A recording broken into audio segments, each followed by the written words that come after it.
BJP प्रदेशाध्यक्ष ओम प्रकाश धनखड़ ने कहा कि शहरी निकाय आम चुनाव में झज्जर की दोनों और सोनीपत जिले की तीनों सीटों पर कमल खिला है। झज्जर, बहादुरगढ़, गोहाना, कुंडली, गन्नौर में कमल खिलाकर जनता ने कांग्रेस में फ्री हैंड का दावा करने वालों के हैंड फ्री कर दिए हैं। सुनिए। नगर पालिकाओं और परिषदों के चुनाव में बम्पर जीत के बाद भाजपा के प्रदेशाध्यक्ष ओम प्रकाश धनखड़ हमारे साथ हैं, उनसे हम बात करेंगे। बैठ जाते हैं। ये बताएं सर कि इस जीत को किस तरह से लेते हैं आप?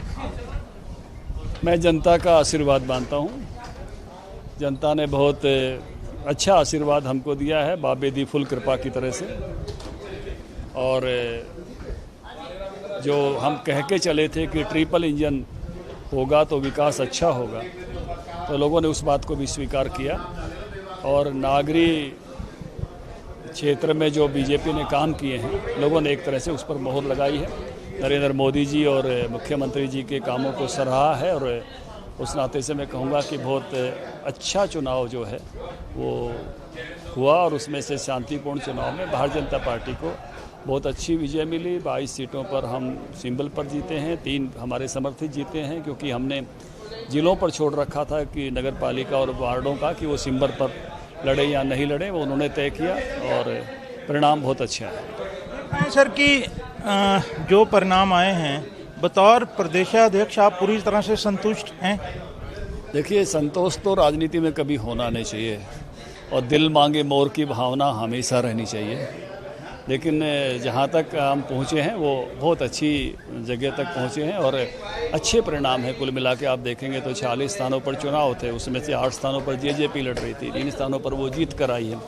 38 स्थान पर हम चुनाव में गए थे, 34 स्थानों पर हम उसमें से सिंबल पर गए थे, जिसमें से 22 में से हम विजयी होकर आए हैं। बाकी 4 स्थानों पर हम बिना सिंबल गए थे, तो 3 स्थानों पर वहाँ भी विजयी हो गए आए हैं। तो एक अच्छा परिणाम है। ये बताएं कि स्थानीय निकाय की इकाइयाँ जो होती हैं, छोटी सरकार होती हैं, शहरी सरकार होती हैं, इनका आप जो नतीजे आए हैं भविष्य में आप किस तरह से देखते हैं? क्योंकि और चुनाव में जाना है, पंचायतों में जाना है, फिर विधानसभा भी है, और भी चुनाव आएंगे। देखिए, चुनाव परिणाम में मैं ये कहूँगा कि एक तो सर्वे होता है और एक समग्र में से जनता का रुख क्या है, जनता का आशीर्वाद किस तरफ है, ये पता चलता है। तो सर्वे में तो आप 1000 लोगों से पूछते हो, 2000 से पूछते हो, 5000 से पूछते हो। यहाँ आप 12 लाख वोटर थे, 8,40,000 के आसपास लोगों ने वोट दिया। और उसमें से जब आप 4 लाख के आसपास वोट लेते हो तो फिर लगता है कि जनता का आशीर्वाद भरपूर मात्रा में मिला हुआ है। ये बताएं कि आम आदमी पार्टी का जिस तरह से इस सारे इलेक्शंस में रहा, क्या राजनीतिक आंकलन करते हैं? जिस तरह से पिछले दिनों में उनके दौरे चल रहे थे, बड़े बड़े दावे उनके द्वारा किए जा रहे थे। देखिए, वो पैर पसारने की कोशिश कर रहे थे, लेकिन वो पसरे ही रह गए। तो हरियाणा की राजनीति पे कोई असर नहीं देखते? वो तो आप बताइए ना, रिजल्ट बता रहा है। कहीं एक जगह एक छोटी सी नगर पालिका में वो आए हैं इस्माइलाबाद में, बाकी कोई स्थान नहीं बना। सर, इस दफ़े एक बात बड़ी विचित्र रही है, नतीजे जो आए हैं सामने, जो अपने आप में कहें कि बड़े नेता हैं, गढ़ हैं जिनके, जैसे चाहे वो कांग्रेस के लगाएं क्यों और निर्दलीय लगाएं, बलराज कुंडू जैसे अपने आप में बड़े माने जाते हैं। आपके जो अपने नेता हैं, बीजेपी के मुख्यमंत्री जी हैं, उनके जो करनाल क्षेत्र है, वहाँ पर जो नतीजे विपरीत रहे, इस रुझान को, जनता के इस रुझान को किस तरह से लेते हैं, किस तरह से आंकलन करते हैं? रुझान को इस तरह से देखिए, मेवात में हम 3 जगह जीते हैं, झज्जर की 2 जीते हैं, सोनीपत की 3 जीते हैं, जींद जीते हैं, कैथल की हम 3 जीते हैं। तो जहाँ जहाँ कांग्रेसियों के गढ़ थे सारे ढा दिए हैं और सब जगह हम दिखाई दे रहे हैं। लेकिन करनाल में भी नतीजे जो हैं, करनाल में एक जगह हम जीते हैं और 3 स्थानों पर विजय नहीं प्राप्त कर पाए। वहाँ 1 स्थानों पर हमारा निर्दलीय विधायक था जो हमारा समर्थक है, और अब बीजेपी दोनों साथ साथ चलने के बजाय अलग अलग चले हुए थे, नहीं तो जीत जाते। और एक आपके जो पार्टी से गए लोग थे जिन्हें टिकट नहीं मिला, वो बड़ी संख्या में वो भी जीते हैं जो अब आपके साथ आए हैं। क्या टिकट वितरण में किस तरह की माने की कोई कमी रहेगी या आकलन ठीक नहीं हो पाया? देखिए, सामान्यतः जिन स्थानों पर नेचुरल चॉइस को टिकट मिला वो सब विजयी होकर आए हैं।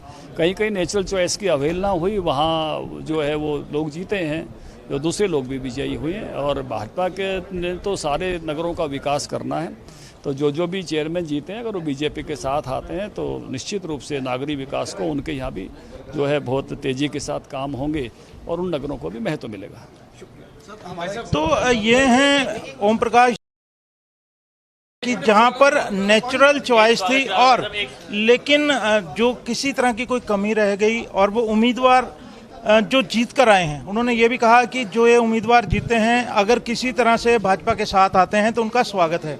साथ ही उन्होंने ये माना है कि करनाल में कुछ क्षेत्रों में भाजपा जो है रह गई है, लेकिन साथ ही उन्होंने इस बात की खुशी व्यक्त की कि कांग्रेस का गढ़ ढाने में भाजपा इन स्थानीय निकाय इकाइयों के चुनाव में पूरी तरह से चुस्त रही, पूरी तरह से नतीजे जो हैं भाजपा के फेवर में। उन्होंने नतीजों पर जो है पूरी तरह से संतोष व्यक्त किया है। एनबी न्यूज़ के लिए चंडीगढ़ से कैमरामैन रिजवान के साथ राकेश गुप्ता।